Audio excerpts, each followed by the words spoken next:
Welcome to the Slop Farm. Enjoy the video. You start by confirming the PC boots in UEFI and not legacy BIOS. Open ensthy32 to verify BIOS mode equals UEFI. Once done, backup critical files and create a recovery USB so you can revert if needed. Make sure Windows is fully updated and download the latest motherboard firmware from the vendor. Installing that fixes many secure boot compatibility issues with game anti-cheat drivers. Don't delay updates. Apply firmware changes now, then restart into UEFI settings. You'll now modify secure boot keys in UEFI.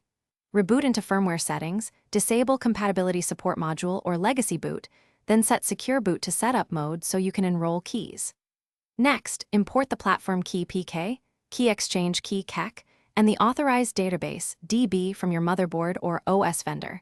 This ensures Microsoft-signed drivers and the game's anti-cheat driver are recognized. Once the keys are installed, double-check driver signature enforcement and reinstall any anti-cheat components so they register correctly.